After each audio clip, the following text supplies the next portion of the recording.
প্রিয় শিক্ষার্থীরা, আশা করি তোমরা সকলেই ভালো আছো এবং তোমাদের বিগত যে 2টা ক্লাস হয়েছিল তোমরা সেই ক্লাসগুলো খুব ভালো মতো করেছো।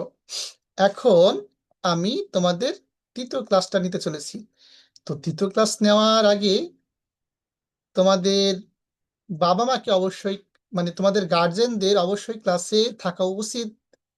তো তোমরা সকলেই তোমাদের বাবা মাকে ক্লাসের সামনে আসতে বলো এবং এখন যেই একটা সুন্দর একটা নোটিশ দেব সেই নোটিশটা তোমরা ফলো করতে বলবা, তোমরা ফলো করবা, ঠিক আছে? আচ্ছা, এখন যেই আমি রুটিনটা দিচ্ছি গার্জেনরা অবশ্যই ভালো করে ফোকাস করবেন। যদিও শিক্ষার্থীরা সারাদিন স্কুলে পড়াশোনার চাপে তাদের একটা প্রেশার থাকে, যেমন যারা ক্লাস 3 থেকে 8 পর্যন্ত পড়াশোনা করে তাদের একটা প্রেশার কি, তাদের হচ্ছে 6টা বই, বা যারা হচ্ছে হাই স্কুল লেভেল আছে তাদের বই অনেকগুলো। তো যার কারণে তাদের প্রচুর মানে পড়াশোনার একটা চাপ প্রেশার থাকে। তো যেহেতু আমরা সবাই এখানে উপস্থিত হয়েছি ইংরেজি শেখার জন্য, একটা রিকোয়েস্ট থাকবে গার্জেনদের কাছে গার্জেনদের কাছে, সেটা হচ্ছে যেভাবে হোক প্রতিদিন 20 মিনিট সময় ইংরেজির পেছনে দিতে হবে। এই যে আমার ক্লাস থাকছে সপ্তাহে 3 দিন, আমি চেষ্টা করব ক্লাসের পড়া ক্লাসেই শিখাই দিতে। যদি বাড়িতে একটু আপনারা একটু প্র্যাকটিস করান তাহলে তো অবশ্যই অনেক ভালো, কিন্তু তারপরেও আপনাদের প্রতিদিন প্রতিদিন 20 মিনিট করে আপনার সন্তানকে সময় দিবেন। কিভাবে? আমি একটু গাইড দিই কিভাবে সময়টা দিবেন। So focus guardian, 20 minute English practice routine, প্রতিদিন 20 মিনিট করে ইংলিশ প্র্যাকটিস করতে হবে। টোটাল টাইম 20 মিনিটস, মানে পুরো 20 মিনিট। কিভাবে? রিডিং, বই পড়তে হবে, ইংলিশ রিলেটেড বই পড়তে হবে। সাপোজ যারা হচ্ছে ক্লাস 3 4 এরকম একাডেমিক লেভেলে পড়ছে, তো তাদের ক্ষেত্রে তারা তো ইংরেজি বই তো পড়েই থাকে, এই ক্ষেত্রে তাদের আলাদা কোনো বই না পড়লেও চলবে।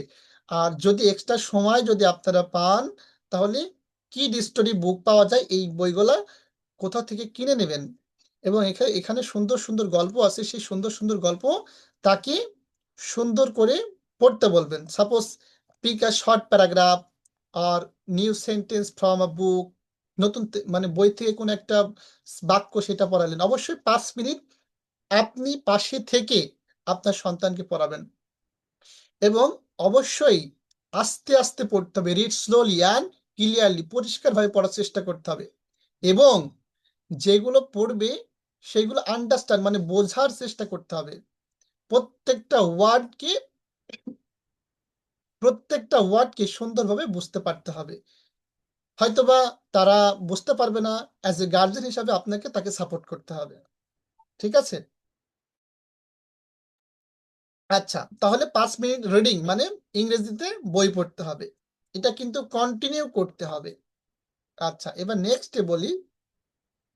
নেক্সটে হচ্ছে লিসেনিং 5 মিনিটস। কি কি লিসেনিং করতে পারি এখন?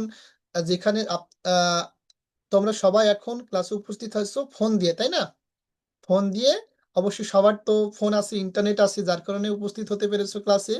তো তোমরা কি করতে পারো, ইংলিশ অডিওর ভিডিও, যেমন কিড স্টোরি পাওয়া যায় ইউটিউবে, যদি আমরা সার্চ দিই তাহলে আমরা কিন্তু কিড স্টোরি পেয়ে যাব। তো এই কিড স্টোরিগুলো সুন্দর করে দেখতে হবে। আমি অবশ্যই গ্রুপে, আপনারা যদি চান আমি গ্রুপে দিতে পারি প্রতিদিন একটা করে কিড স্টোরি, সেগুলো দেখলে খুবই চমৎকার হবে।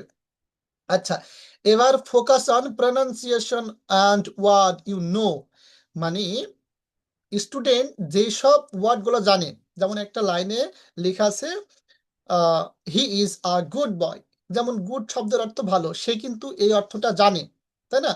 মানে যেই শব্দগুলা জানে সেইগুলোকে ভালো করে ফোকাস দিতে হবে। যেমন একটা ভিডিওতে বলছে she is a good boy, সে একজন ভালো ছেলে, তার মানে এই যে গুড শব্দটা কিন্তু সব ছাত্রছাত্রীরা জানে। তো এইটার দিকে আপনিও ফোকাস দিবেন এবং আপনার সন্তানকেও ভালো করে ফোকাস দেওয়ার চেষ্টা করবেন। এই তুমি তো এই শব্দটা জানো, এই শব্দের অর্থ কি বলো তো? তুমি কি এখানে যে শব্দটা বললো তুমি কি এটা কি বুঝতে পেরেছো? ঠিক আছে? আচ্ছা, এবার এবার আর একটা জিনিস কি করতে হবে, repeat repeat 1 2 sentence and after listening, মানে লিসেনিং এর পরে যে বিষয়টা তোমরা শুনবা প্রিয় শিক্ষার্থীরা, সেই জিনিসটা বলার চেষ্টা করবা, দু একটা বাক্য বলার চেষ্টা করবা, ঠিক আছে? আচ্ছা, আমি একটু ভিডিও এখানে স্টপ করছি। আচ্ছা, এবার 3 নম্বরে যে বিষয়টা আমরা দেখব সেটা হচ্ছে রাইটিং। 5 মিনিট লিখতে হবে, ইংরেজি লিখতে হবে। তো কিভাবে লিখতে পারি? রাইট 3 or 2 মানে 3 থেকে 5টা সেন্টেন্স লিখতে হবে about your day, about a story or your truth, যে কোনো বিষয়ে 5 মিনিট লিখতে হবে। আচ্ছা, এটা সে যতটুকু জানে, যে শিক্ষার্থী যতটুকু জানে সেটুকু না দেখে লিখতে পারে, অথবা কোনো বই থেকে দেখে দেখে লিখতে পারে, এবং লেখার পরে সেটা বোঝার চেষ্টা করতে হবে। যাই 5 মিনিট সময় দিতে হবে প্রতিদিন, অল্প অল্প করে, বাট এটা কন্টিনিউয়াসলি করতে হবে। যদি একদিনে একটা লাইন শেখে, একদিনে যদি একটা লাইন শেখে, 2 দিনে 2 লাইন শিখবে, 3 দিনে 3 লাইন শিখবে, আস্তে আস্তে কিন্তু হয়ে যাবে, ঠিক আছে? কিন্তু যদি বাদ দিয়ে দিই তাহলে কিন্তু হবে না, একটা ডেইলি রুটিন এর মতো করতে হবে, ঠিক আছে? আচ্ছা, এবার একটা জিনিস দেখো, যে focus on simple sentence first. তুমি যেই সেন্টেন্স গুলো মানে খুব ভালো পারো, লিখতে পারো, সিম্পল সেন্টেন্সের দিকে ফোকাস দিতে হবে। যেমন সিম্পল সেন্টেন্স বলতে সহজ বাক্যর দিকে একটু ফোকাস দিতে হবে। কিভাবে? যেমন I am good, you are good, I read book, এরকম সহজ সহজ বাক্য তাকে লিখতে বলতে হবে বা লেখানোর চেষ্টা করাতে হবে, তার মাইন্ডে যেরকম আসুক। ডেইলি 5 মিনিট, বেশি না। যেমন এক্সাম্পল হিসেবে, today I wake up at 7 AM, I led breakfast, এরকম ভাবে সুন্দর সুন্দর ছোট ছোট বাক্য লিখতে পারে 5 মিনিট, ঠিক আছে? আচ্ছা, এবার স্পিকিং, 5 মিনিট স্পিকিং করাতে হবে। কিভাবে?